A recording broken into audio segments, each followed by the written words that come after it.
Hello, I'm Malcolm. Welcome to edition 2013 of the Enfield Talking newspaper.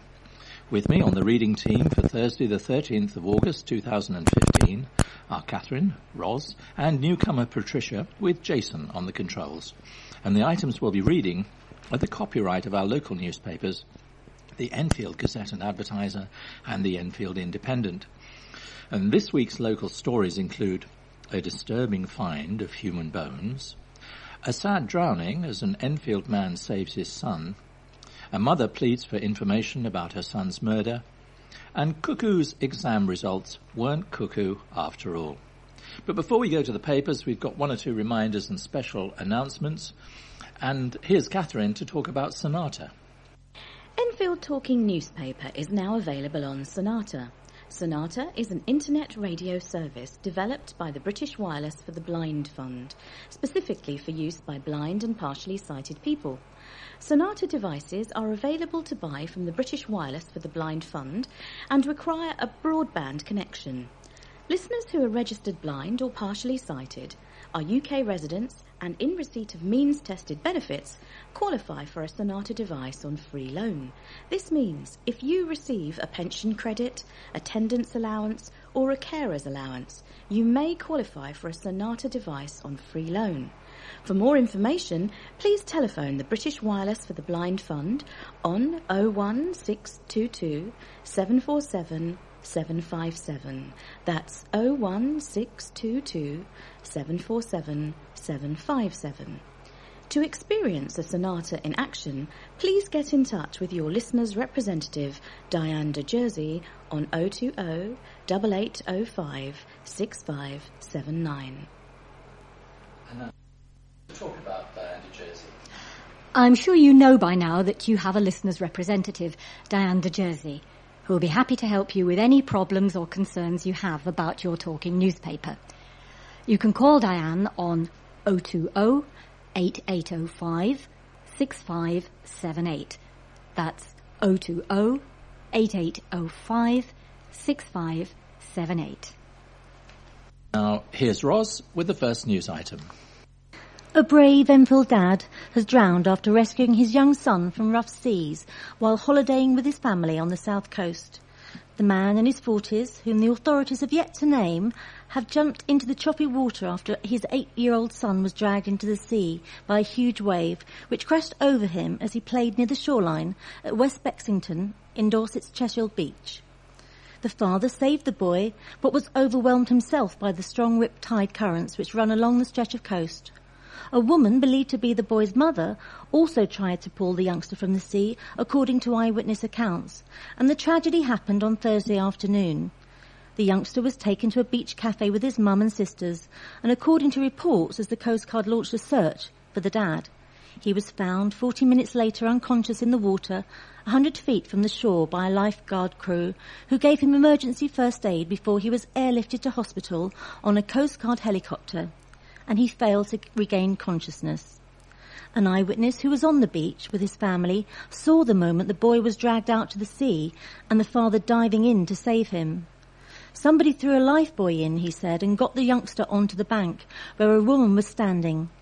Everyone did everything they could, and I think we were lucky to get the boy out. We kept trying to throw the lifebuoy to the man, but we couldn't reach him. The 18-mile bank of shingle beach is notorious for dangerous riptides and strong currents. Signs on the shore warn of steep shelving and strong currents and say there is no lifeguard service operating. The Maritime and Coast Guard Agency said the dead man was in his 40s and from Enfield, North London. A spokesman for Lyme Regis RNLI said one man was found in the water some 30 metres offshore. He was lifted aboard the lifeboat and the crew members applied CPR. The man was then winched aboard and the Coast Guard helicopter from Portland had taken him to hospital in Dorchester. An inquest is yet to be opened by Bournemouth Pool and Dorset Coroner's Court. A community group has been left horrified after human remains were found at a cemetery chapel.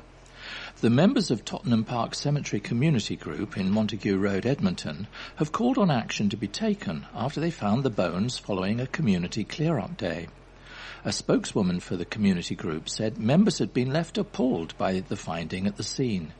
She said, whilst clearing up the site, we found remains which looked like they may have been burned. We were left appalled by this. We have no idea how long the remains have been there or who could have committed this vile act. Police were called to the cemetery and have now launched an investigation into the findings. A Met spokesman said police were called at 3:11 p.m. on Sunday, August the 2nd, to reports of remains found within a derelict chapel at Tottenham Park Cemetery. Officers attended and found several remains which at this stage appear to be human. The remains will be assessed and officers are seeking the assistance of experts. They retain an open mind in regards to the circumstances. However, members of the cemetery group are seething at the state the cemetery has been left in for the past few months, and following their clean-up day have now launched a petition calling on the owners of the cemetery, Badgehurst Limited, to keep the area tidy. Faye Ergen of the Friends Group told the Enfield Independent, "We organised this clear-up because we're fed up with the mess and damage being caused where people's loved ones have been laid to rest." The Friends of Tottenham Park Cemetery Group was formed following anger surrounding the upkeep of the cemetery, and its petition has so far gained 500 signatures. Badgehurst Limited have yet to make a comment. An academy has been cleared of fixing exam results last year. A letter issued by Standards and Testing Agency to Cuckoo Hall Academy's Trust in Edmonton has cleared them of any wrongdoing. The investigation came after a report published by the Department of Education in February issued the Trust with a warning that if they fail to implement a number of recommendations surrounding the safeguarding of children and governance, then funding would be cut by the Secretary of State for Education. The report also stated concerns were raised with the investigation team about the integrity of the assessments at the Cuckoo Hall Academy and the pressure on teaching staff to only show good progress. A spokesman for Cuckoo Hall Academy's Trust said, "We have always been clear that our results are down to the hard work of our students, excellent teaching, and the culture of high standards that runs through our schools. The STA carried out a thorough investigation and have confirmed that our assessment protocols are exemplary."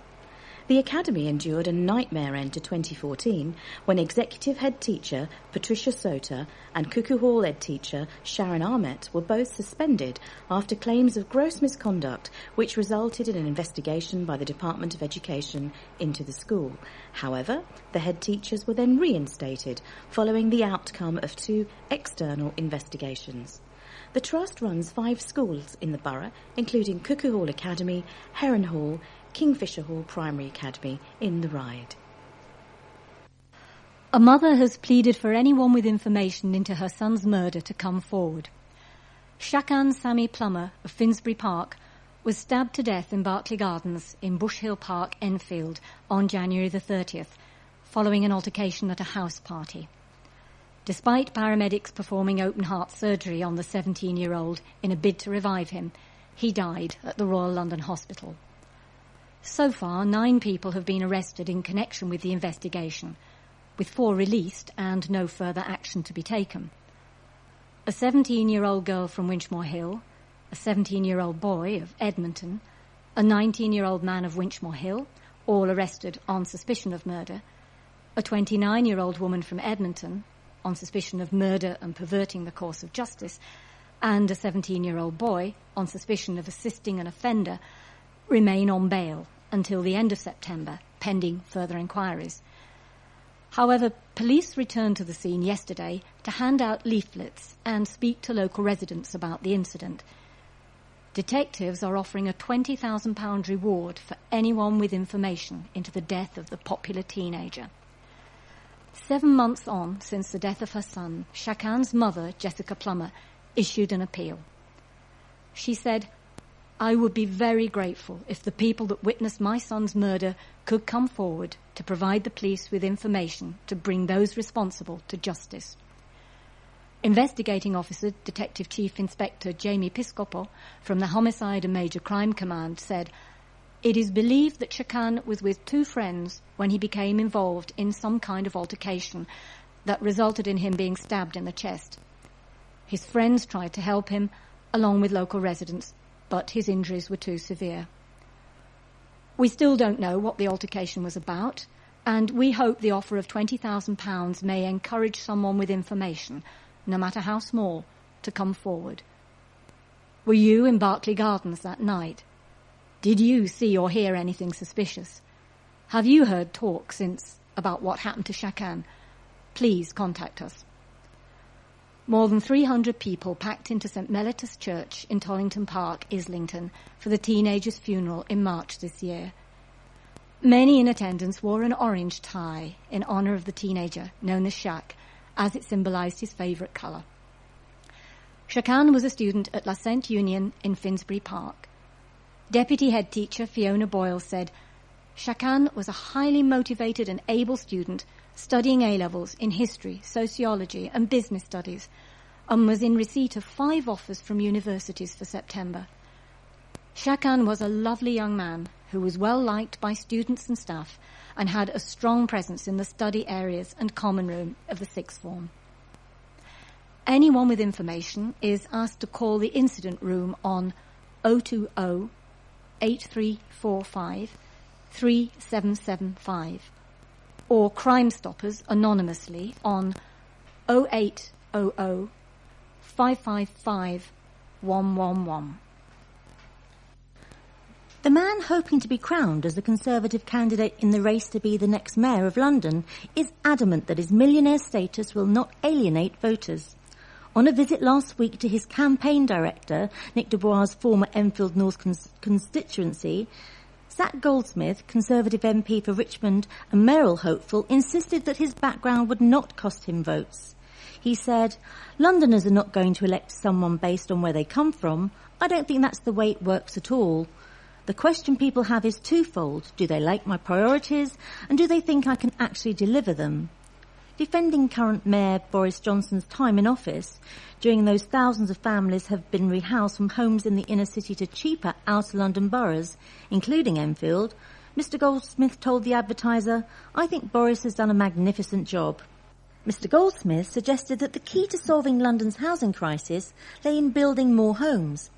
He explained that in Kingston, in southwest London, where he comes from, just 8% of people could afford to buy a property, adding, the problem is only going to get worse. The bottom line is that you've got to build more. You probably have to double the rate of building we've seen over the past 20 years. As one who wore his environmental credentials proudly and has been a vocal opponent of a 4th runway at Heathrow, Mr Goldsmith said there was no need to build on greenbelt land, explaining, even the most conservative estimates tell us that there is enough brownfield land available for nearly 500,000 new homes, so the job is to get that land. He also admitted that the issues of overseas businessmen buying up housing in the capital as a way of investing their money was a real problem, adding, I understand why foreign investors want to do that, but it's not in London's interest. We need London buyers first, wherever they can possibly happen. Yeah, I mean, some of the properties at Nine Elms are being advertised in Hong Kong before they're being advertised in the UK. Yes. Okay, a class at an academy has emerged triumphant in a borough-wide maths competition. A Year 4 class at Cuckoo Hall Academy beat off challenges in Enfield during a gruelling 7-day period and 1,000 maths questions. Hosted by educational gaming company Sundog, Class 4N were awarded top marks after demonstrating superior maths skills to win a subscription from the company to help keep their knowledge at the top level. Matt Green, IT coordinator at Cuckoo Hall Academy Trust, said, we're thrilled to have won and are extremely proud of 4N for all their hard work. Sundog is a wonderful tool, and we have already seen the huge positive impact the games have had on a number of pupils' progress in the classroom. A dog owner has been told to fork out more than £800 for failing to clear up after his dog. Jonathan James, 28, of Stamford Hill, failed to remove his dog's faeces outside Enfield Grammar School in Parsonage Lane, Enfield Town, on October the 29th, 2014. He was confronted by 2 police community support officers in Baker Street, opposite one of the school's campuses. He told the officers, as he was on his bicycle, that he did not have any bags with him and he was issued with an £80 fine. When he did not pay by November the 26th, he was told that he either paid the fine or faced prosecution. Councillor Daniel Anderson, Enfield Council's Cabinet Member for the Environment, said, "Dog fouling is irresponsible, lazy, and sets a bad example. It's indescribably disgusting to allow your pet to defecate in the street and then leave it for other people to walk through, and we just won't tolerate it. Our residents hate it when dog owners refuse to clean up after them, and we completely understand their concerns. We work very hard to catch the people responsible, and I am delighted that in partnership with the police, we have managed to prosecute this individual."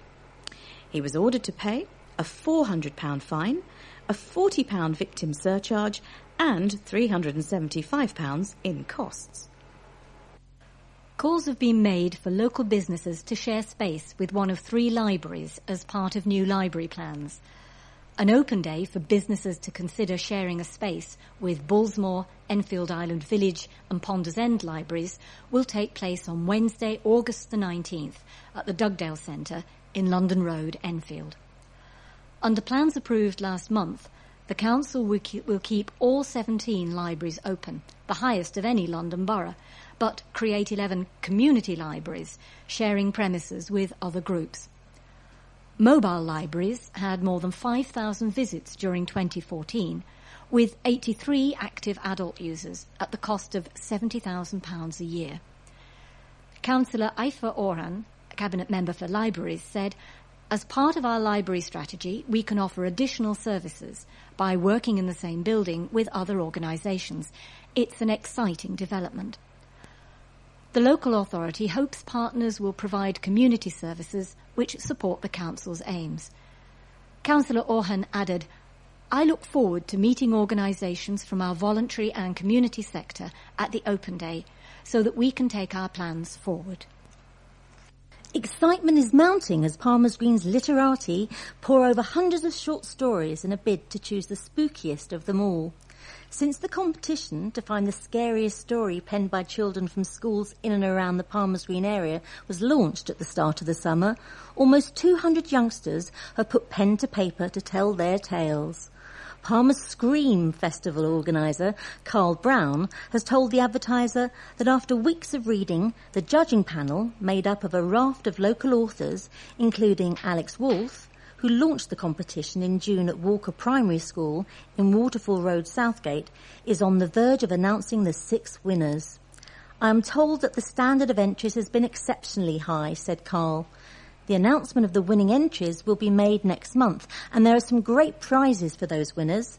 The victorious entrants will win a hoodie, a badge, and a copy of the book Palmer's Scream, a collection of ghost stories from the area, it's as well as tickets to guided walks around the spooky sites featured in that book. On top of their prizes, Carl reveals there is talk of a drama group bringing the winning stories to life as part of Palmer's Green. The festival is due to take place in Broomfield Park on All Hallows Eve on October the 31st, celebrating all things Halloween. Our celebration is designed to be more than trick and treat and to celebrate the light rather than the dark aspects of Halloween, Carl said. Okay.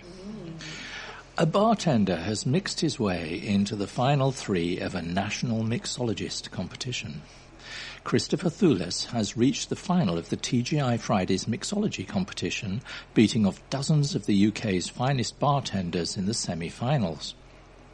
Mr. Thulis, who works at the Enfield branch of the restaurant chain in Southbury Road, Enfield, is hoping to make it all the way and could see him head to the US to take part in the TGI Fridays World Bartender Championship for the chance to be crowned the world's greatest bartender and win a top prize of $10,000. Creativity is part of the bartender's job. Yeah, you'll just wait for this. And if successful in the final, Mr. Thulis will see his winning creation feature permanently on the cocktail menu at TGI Fridays across the country. The mixologist's creation, The Pretty and Pink, features pink pigeon rum, Bowls raspberry liqueur, pineapple, coconut, grenadine, and vanilla ice cream. He said, "I'm so excited to have got this far and would be over the moon if the Pretty and Pink made it to the Friday's famous cocktail menu. It's great. It's great to have the opportunity to showcase the cocktail that I've spent so much time mastering. I have my eyes on the ultimate prize. Cocktail enthusiasts can now head down to their local TGI Fridays to try his cocktail and help crown him this year's champion. Because the winner is determined by the volume of sales across the country, and all 3 cocktails are now available across 67 restaurants nationwide until August the 18th. Sounds like a weekend visit. The housing crisis will worsen in Enfield as more than 12,500 social housing properties could be sold across the borough, according to Labour MP Sadiq Khan. Enfield's housing associations risk losing 9,078 properties under the government's Right to Buy scheme, and a third of Enfield's council housing could be forcibly sold without guaranteed replacements, according to figures from the National Housing Federation. Mr. Khan said, "We don't have enough social housing. The government's solution is not to build more affordable homes. Instead, they want to sell them. I think this is totally wrong-headed and will make London's housing crisis worse."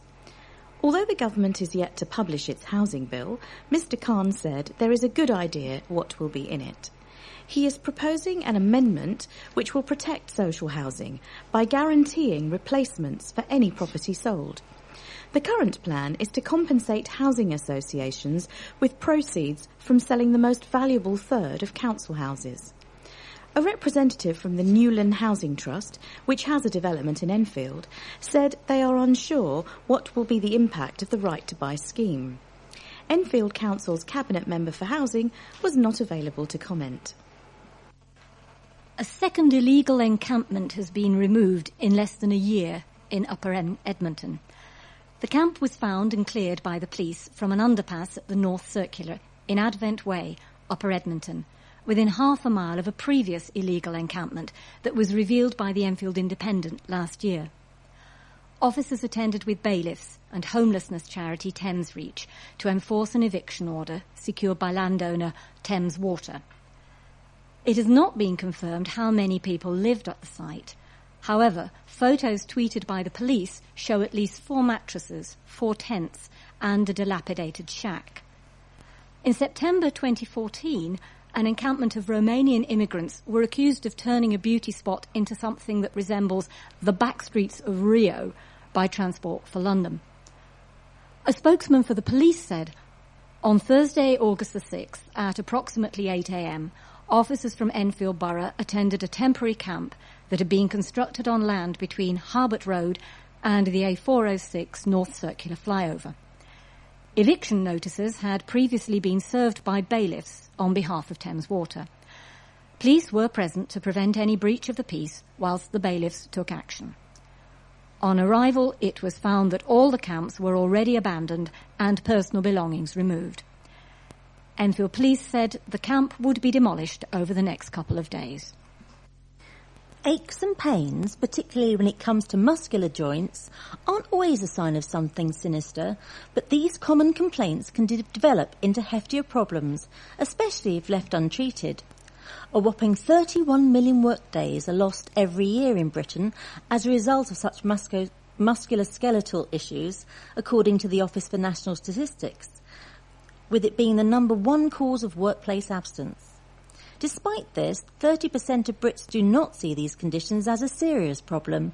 In fact, a recent survey by Bupa found that we're all being a bit blasé when it comes to our everyday muscle joint and bone aches, with a lot of us just soldiering on, as in silence. More than half of British adults say they have experienced muscle, bone or joint pain at some point in their lives, but the findings from Bupa reveal that 1 in 4 people are taking a grin and bear it approach, admitting they would wait at least a month before seeing their GP about the pain, while 1 in 5 go as far to say that it's unlikely they would speak to the doctor about it at all. Women in particular were less likely to seek help from their GP about muscle, bone or joint pain, with 28% saying they would wait a month or more to see a doctor about these conditions compared to 18% of men. Katherin, physiotherapist at Bupa, says musculoskeletal issues are frequently the result of bad posture and a lack of movement, often due to desk-bound work, but also from sitting anywhere for far too long. She says it's worrying that so many people are affected by muscle, bone and joint pain, while most pain can be managed through rest and light exercise. If the pain is severe, you're worried, or if you are also suffering from other symptoms, please always seek medical advice. You may think your shed and all your garden contents are covered while you're away on holiday, but think again, because you may not be sufficiently insured. The average UK garden is now worth almost £2,000, according to Halifax.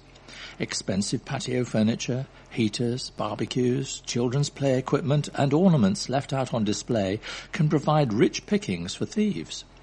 Lloyds Bank Insurance offers the following tips for keeping your garden safe. Lock it up.